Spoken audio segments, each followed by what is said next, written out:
Hello, guys. Welcome back to my recap series. My name is Latau, and yeah, we're just doing basics in derivatives, basic derivatives. So, the basics of derivatives. I was supposed to say. So, yeah.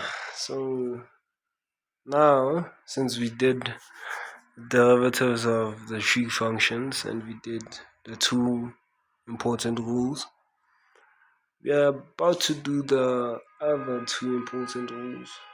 So we have the chain rule. Uh, Please pardon me for the way I'm going to describe this, but it helps me remember it a lot more.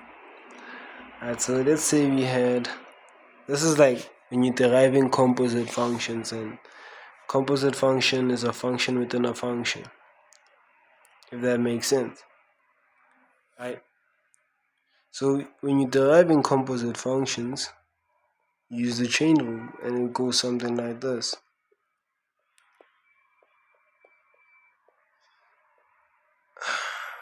So what you have to do first is before you touch her, please forgive me again.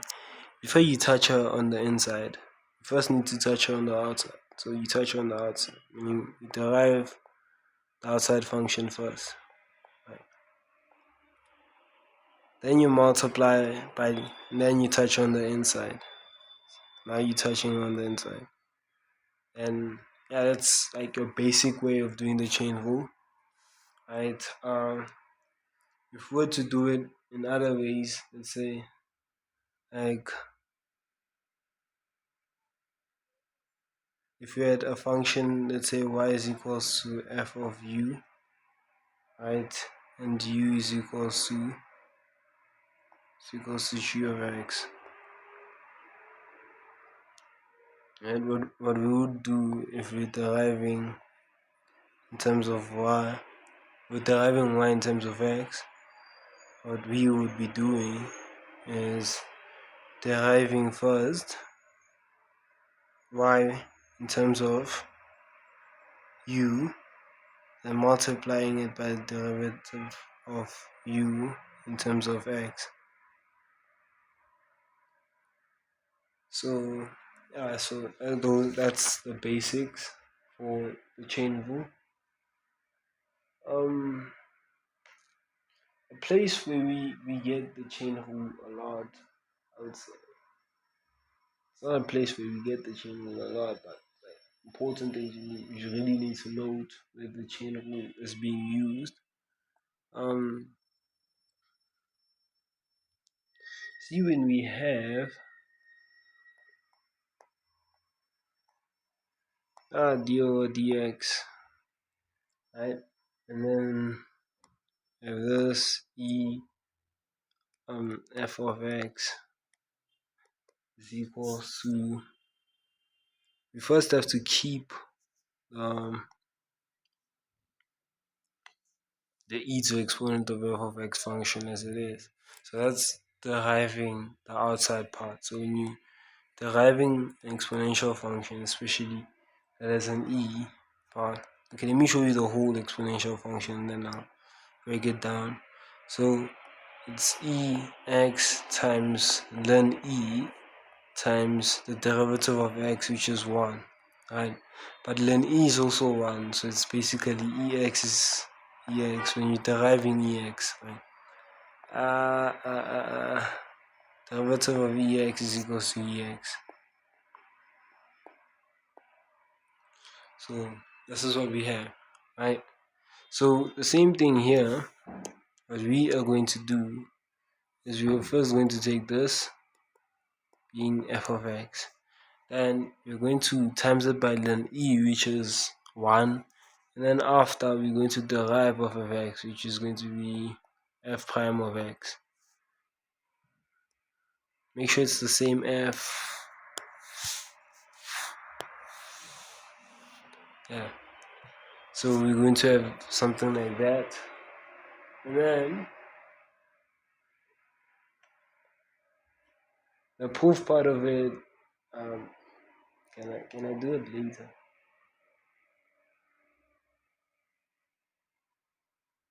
Yeah, I wanna do it later. I don't wanna do it now. Because okay, proving how to derive exponential functions. Okay, sure. Let's do it now. So prove that d over dx ax is equals to ax ln a, right? So like when we prove, in most cases, we take our chosen side, right? So what we know is now we have d over dx ax, right? And then if we were to have the following, e ln ax, a to exponent of x, we would get a to exponent of x. Okay? Sure. So that means that d over dx ax is equals to e ln a to exponent of x. Right? So this is what we have, which this is consequently equals to d over dx e x ln a. Right. So when deriving this, for starters, what do? We keep it as it is. So it's e x then a, right? And we multiply it by then e reaches 1. Then we derive um, x ln a, right? Remember, we're deriving with respect to x, so it's going to be ln a. And then after, we getting e, right? Ln a to the exponent of x times ln a, right? So that means you have a x times ln a. Yeah, so that was just some extra information. You could discard it if you want, not just something my lecturer did. And then you also need to know how to derive inverse functions for trigonometries, but we'll look into that a bit later. The other thing that's important, the other rule that's important is implicit differentiation.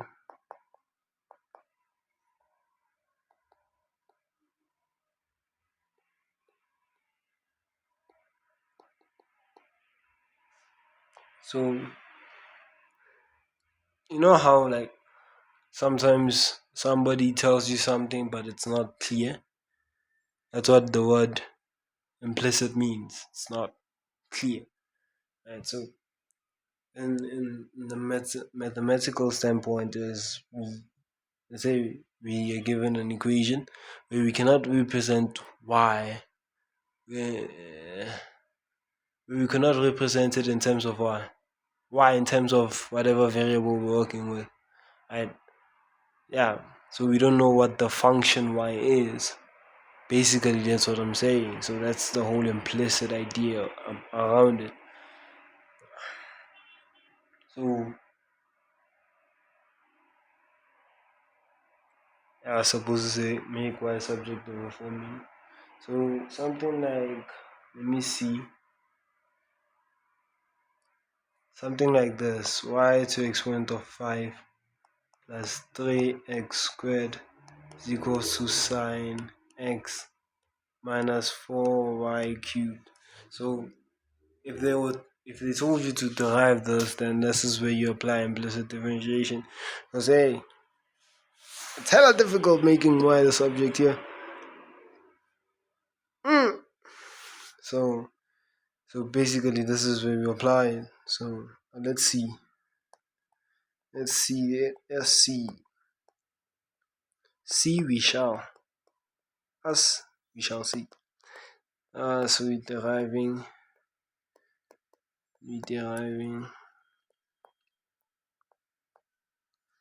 Right. So when you derive y to the exponent of 5, right?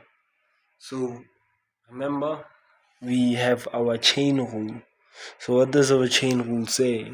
Well, we first need to derive the first part, the outer function, let's say, right? But also we need to derive the inner function. So touch her outside before you touch her inside. The most basic sense. And then here, since we don't have y for this part, we just have to say 3x, 6x, because it's 3 times 2, which is 6. My hand was faster than my head. Wow. That's funny. Wow. And then here we know it's cos x, right? If you did not know that, please watch the previous recap video. It'll clear a lot of things. And then here, supposed to have 12y squared times dy over dx. Now, since we're differentiating with respect to x, we'll join the like terms and signal out the y. Take out the y. Okay, let me just do that, because English is not English.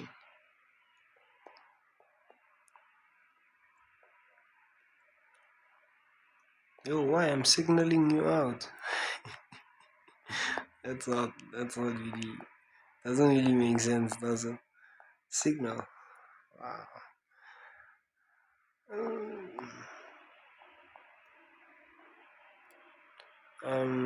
5y to the 4th plus 12y squared is equals to cos x minus 6x.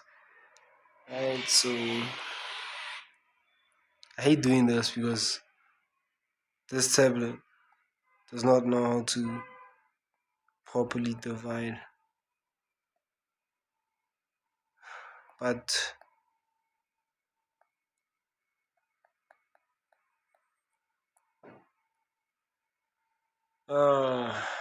so yeah. So dy over dx is equals to this part. Let me copy it a bit. Let me see. Because I'm too lazy to write all of it down.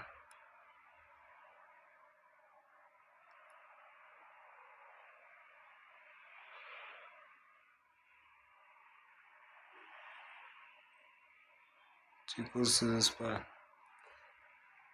Yeah. So what do we have? Interesting. It's like the basics of everything. Now we're going to look into deriving inverse functions. Inverse cos, inverse sine, all of that. It's just us and maths today, right?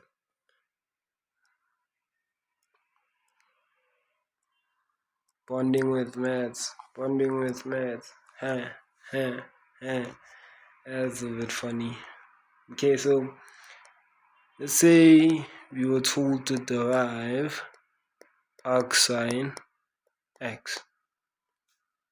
So derivative of arcsine x is 1 over root 1 minus x squared plus, but to see this, let's do it step by step. So we know that arcsine 1, what am I saying? Arcsine x is equals to y, let's say. Right. Could be any variable, say y. So we used to y equaling a function. So that means that our sine y is equals to x, right? And we know that sine is opposite all over hypotenuse. So this is the whole basis of sine. So if we were to sketch our triangle there a bit. Right angle triangle. Hopefully this phone, this tablet makes a proper right angle triangle. Yeah. Okay, so if we were to sketch our right angle triangle like this, we would see that, okay? Alright, let me just fix my things. Opposite, right, hypotenuse should be 1. Okay, so that means here we have 1 minus x squared, right? Yes. So, um, when we derive d over dx sine y, right, is equals to, when we deriving, deriving. It's like Trump when he was saying, I forgot what he said. uh, of course, y, right? Because derivative of sine is cos, right? Times our dy over dx, right? Which is equals to 1. Right? So now cos is adjacent over hypotenuse, right? So all in all,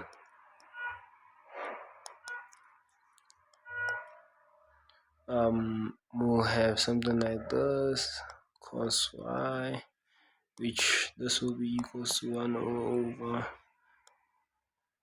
1 minus x squared. And this proof works with all the arc functions, the inverse functions. Why am I saying the inverse? Yeah, it should be. Nah, it's not. It's the arc function. The inverse function. I need to plot these. I need to see something. But I will check that later on. Hopefully alone or with you guys. We'll see. We'll see. We'll see. We'll see. We'll see. We'll see. We'll see. We'll see. So basically, you have something like this.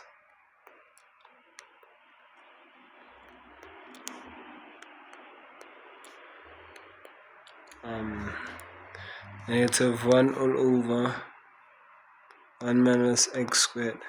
So arctan x. So what the reason why we say arc, right, is because you see when you pressing on your calculator, you just say arc sum, and then you press the trigonometric function, and so that's that.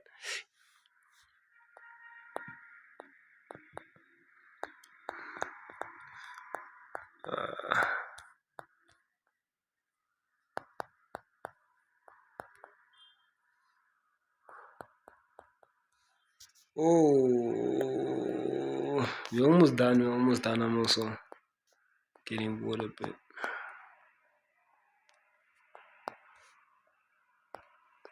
This is negative x squared minus 1. It's kind of hard. It's not that hard. It's kind of tricky holding these.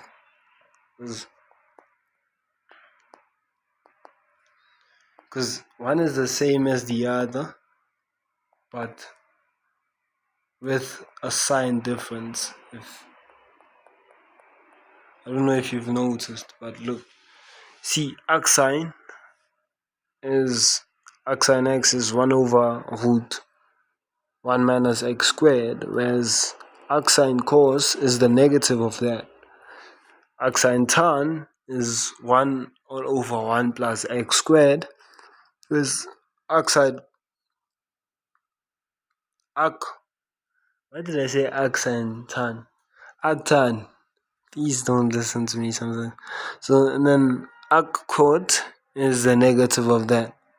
And then arc secant x is 1 all over x root x squared minus 1, which an arc cosecant x is the negative of that. So, see, it's like you gotta hold 3 inside your head, and then The rest will just pop up. Or prove them. It's that easy. Prove. uh, hey, proving is a lot harder in a test or exam scenario. You have to think about a lot, and time is moving. You're panicking there. Oh, God, please help me. Please help me, oh God. Oh Heavenly Father, oh Lord. Please, I beg of you. You should never mock God like that, but okay. Thank you guys for watching. This was fun. I think I'm gonna make a lot more videos. This was really fun. Yeah. We'll be doing integration in like a couple of days from now. Oh, then we'll go on into our advances with mathematics till we become professors one day. Yeah. So thank you for watching. Peace and love. Enjoy your days. Thank you.